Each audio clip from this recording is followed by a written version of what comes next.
Hey, what's up, guys? This is your boy Travis back again here at Big Boy Toy Reviews, and today we are going to knock out another JoJo's Bizarre Adventure Super Action Statue review. This time we are taking a look at Trish, Una, and SG. I assume that's what that character is called. I assume this is her stand. I don't know what season of JoJo's these two characters are from. I assume it's some of the later seasons. I have not seen them before. I don't know who they are. So if I'm wrong about this being her stand, or if it's some kind of weird other thing that they do later on in the JoJo series, let me know. Let me know in the comments. But I don't know who they are. But they look like cool figures, and eventually I will get to this season of JoJo's Bizarre Adventure, so I wanted to go ahead and get them in my collection, so I would have it, so I can have them when that comes around. So anyway, here they are in the box. I have not opened the box. Again, I want to say that they don't put any tape on their boxes, so that's quite strange, quite strange to me. But considering that the two faces are doing the same thing, it gives me even more reason to believe that these two characters go together. But again, I could be wrong, and she does have pink hair too. So but yeah, those are the boxes. Let's go ahead and get them out of their boxes and take a better look. Alrighty, now here they are out of the packaging, and they look phenomenal. Especially her, she looks really good. There is definitely some old articulation in especially her that's super odd to me, considering these were later seasons, and I would have figured these would have came out later, therefore the articulation would have been up to date more than the previous JoJo figures I reviewed, but not quite sure what's going on there, and you'll see it once I show her up close. But let's go ahead and take a look at which one are we going to do first. Let's do this pink robot chick. Let's do SG first. So again, I assume this is her stand, but you can see all the detail. Actually, let's do this. I have a tendency to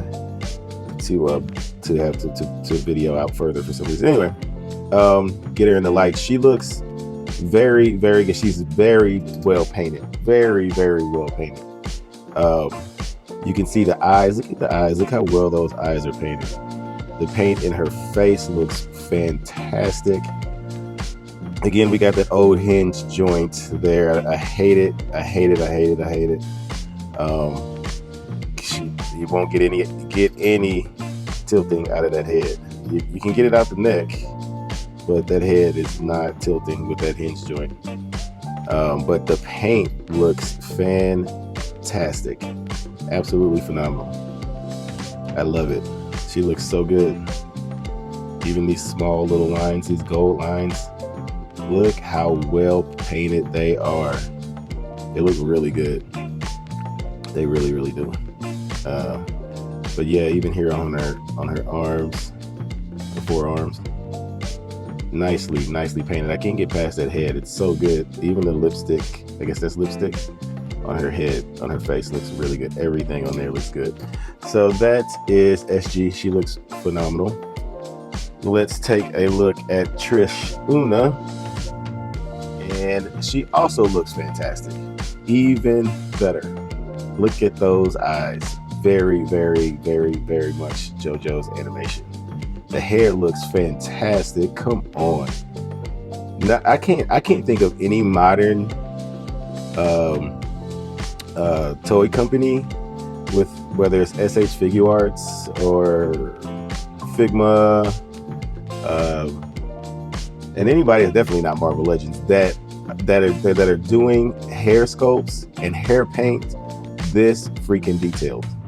That is really nice. Her collar around her neck looks well painted enough anyway for whatever that's supposed to be. Yeah. Then we get down to her little skirt, which is also painted very well. Man, these super action statues, their paints are phenomenal. They really are. Even the shading, you got shading in places. Look at the skin tone. It looks like actual skin tone. Like, this is how you paint a figure. This is how figures should all be painted. I mean, I guess for the price point, for how much these cost, these are about as much as your average SH Figure Arts, or you can even say Buzz Mod. They're all in that range, you know. And you do not get this amount of detail as far as paint is concerned on hardly any of those consistently. But yeah, she looks fantastic. Anyway, let's go ahead and get to the accessories. Okay, so for SG, we get multiple hands. So I'm just going to show off one hand of each because she has two of each. So she does have two weapon holding hands. These are also nicely painted. Very, very nicely painted. She gets a just kind of a open hand style pose, and then she also gets another more spread open hand there. And then she obviously has the fist hands on her in the packaging, so you can see those. Then she comes with another face. We got the yelling face here, which is done fantastically. Very, very well painted. I'm definitely convinced now this is her stand, because she has the pluses and the minuses and the X's, all the math symbols on her head, and so she have it all over her. So I'm convinced at this point. So yeah, this head looks really, really good. Then she comes with whatever the hell this is. Is it a brain?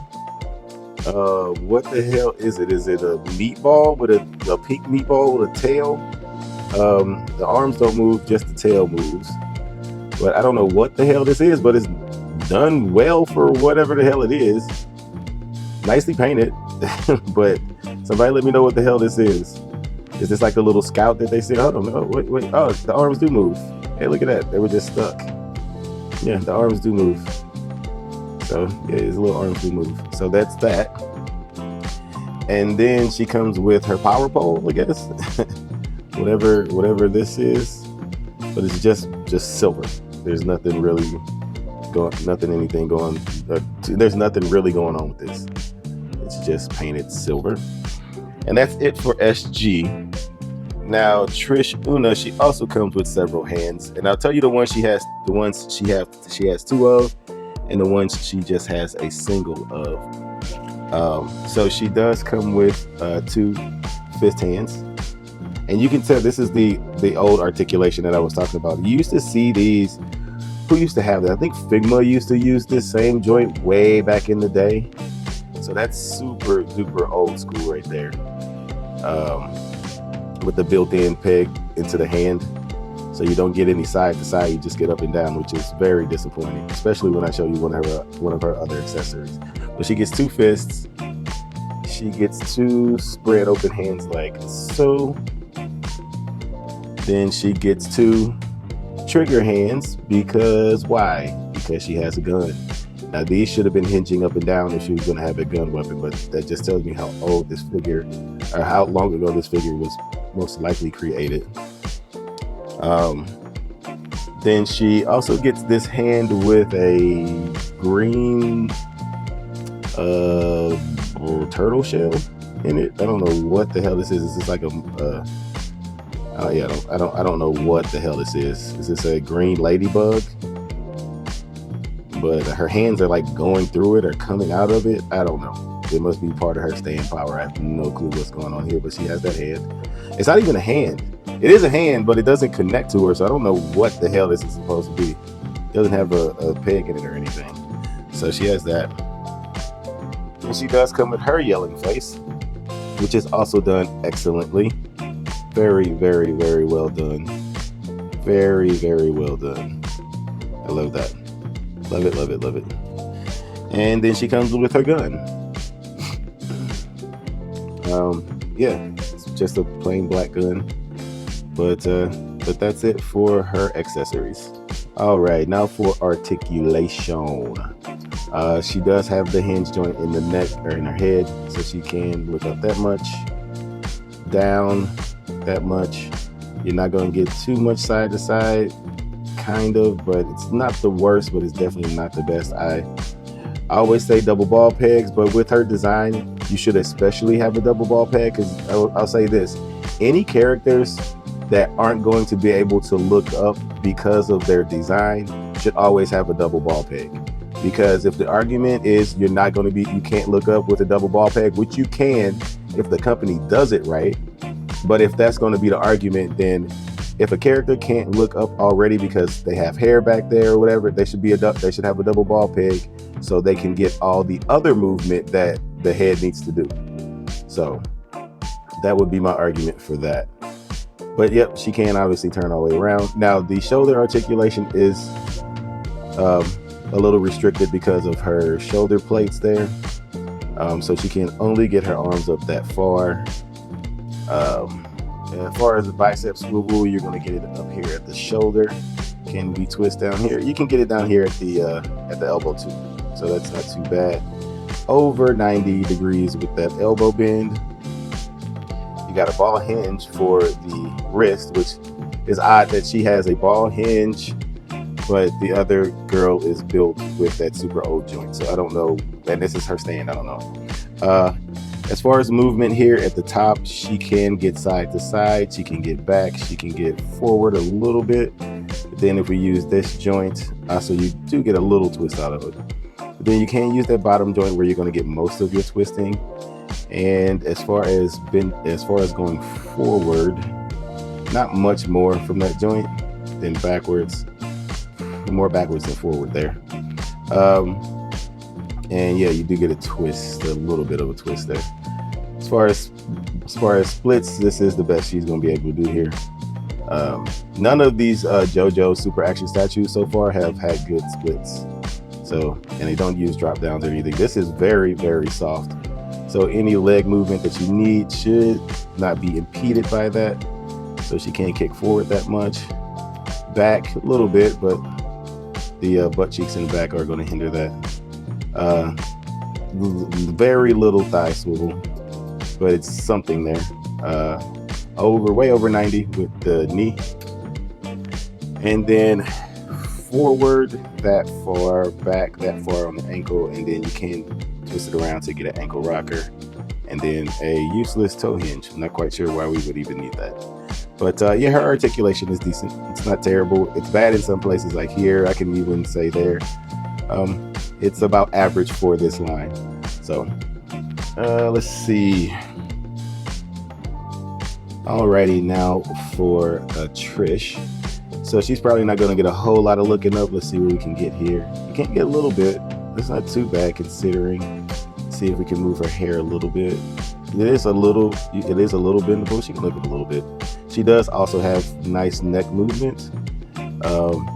So she does get some decent side to side, oddly enough, on her joint. So they may have done something there. She just fell apart. They do have something there that's giving her that movement, so she can look down really well. Her shoulders are a little bit better than the SG's, so that's good. Obviously, all the way around, both of them.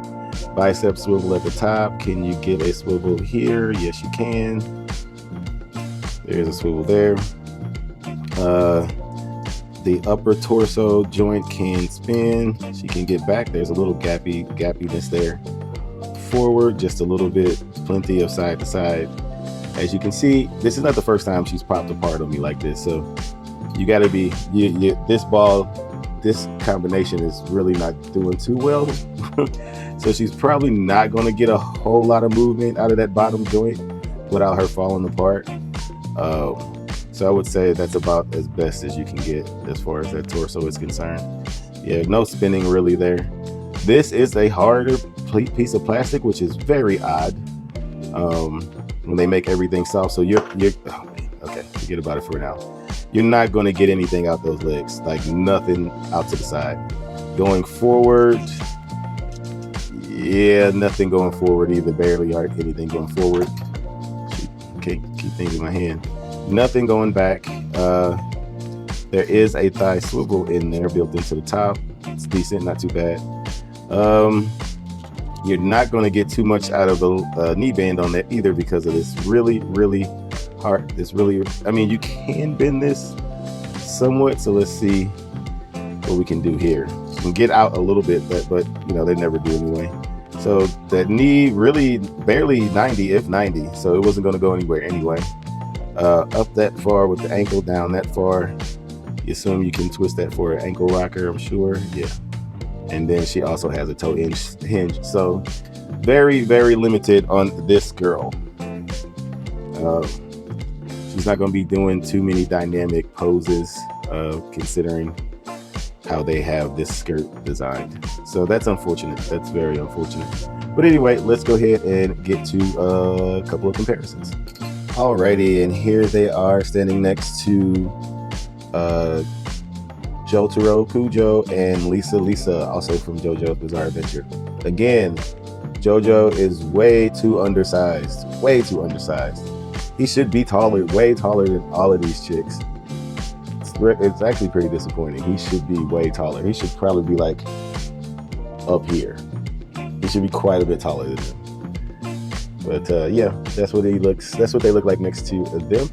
And here they are next to Star Platinum in his hero pose, I guess.